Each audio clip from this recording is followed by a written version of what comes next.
Panorama group, जो सोचता है वो करता है। ज्ञान की धरती नालंदा के होनहार छात्र छात्राएं अपनी प्रतिभा से देश दुनिया में परचम लहरा रहे हैं। इसी कड़ी में सिलाव प्रखंड के 16 वर्षीय मोहम्मद कामिल रजा ने एक ऐसा कारनामा कर दिखाया है जिसकी चर्चा दिल्ली तक हो रही है। राजगीर केंद्रीय विद्यालय में 11वीं में पढ़ने वाले कामिल ने हॉलीवुड फिल्म आयरन मैन से प्रेरित होकर महज 1200 रुपए की लागत में इशारों से चलने वाली जेस्चर कंट्रोल्ड कार बना डाली है। जी हाँ, इस प्रोजेक्ट को दिल्ली के भारत मंडपम में आयोजित अखिल भारतीय शिक्षा समागम में केंद्रीय शिक्षा मंत्री ने भी सराहा है। यह एक ऐसी रोबोटिक कार है जिसे चलाने के लिए किसी रिमोट की जरूरत नहीं पड़ती है। इसे सिर्फ हाथ के इशारों यानी हैंड जेस्चर से कंट्रोल किया जा सकता है। आप अपने हाथों से जिस दिशा में घुमाएंगे इसे, यह कार उसी दिशा में चलेगी। मोहम्मद कामिल के अनुसार भविष्य में इस तकनीक को और विकसित करके इसका इस्तेमाल यानी माइनिंग, खनन या ऐसी खतरनाक जगहों पर किया जा सकता है जहां इंसानों का जाना संभव नहीं है।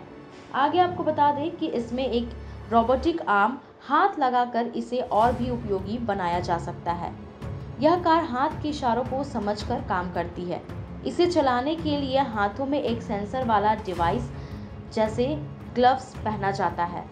जब उपयोगकर्ता अपने हाथ को आगे, पीछे, दाएं और बाएं घुमाते हैं तो सेंसर उस हरकत को एक इलेक्ट्रॉनिक सिग्नल में बदल देता है। यह सिग्नल कार में लगे दिमाग यानी माइक्रो कंट्रोलर तक पहुंचाता है, जो सिर्फ मोटर को उसी दिशा में घूमने का आदेश देता है और कार चलने लगती है।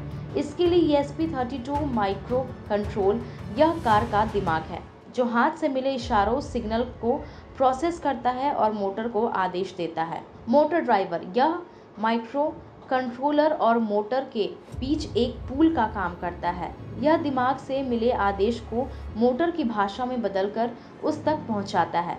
बीओ मोटर यह कार के पहियों को घुमाने का काम करती है।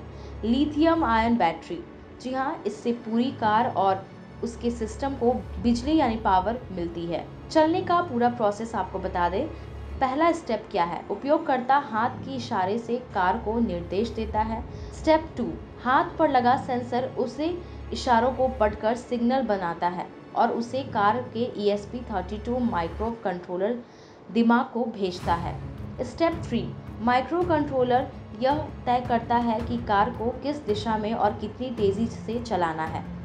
स्टेप 4, वह अपना आदेश मोटर ड्राइवर को भेजता है, जो मोटर को एक्टिवेट कर देता है। अगला स्टेप 5वां है।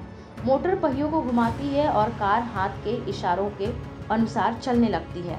आगे आपको बता दें कि मोहम्मद कामिल के पिता ने मोहम्मद एहसान रजा ने कहा कि वह एक सरकारी मध्यम विद्यालय के प्रधानाध्यापक हैं।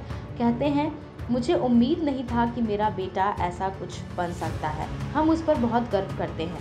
उन्होंने सरकार से अपील की है कि कामिल जैसे होनहार बच्चों को आगे बढ़ने के लिए सही मंच और आर्थिक मदद दी जाए, ताकि वे भविष्य में बिहार और देश के नाम रोशन कर सकें। कामिल भविष्य में IIT से कंप्यूटर साइंस की पढ़ाई कर इंजीनियरिंग करना चाहते हैं।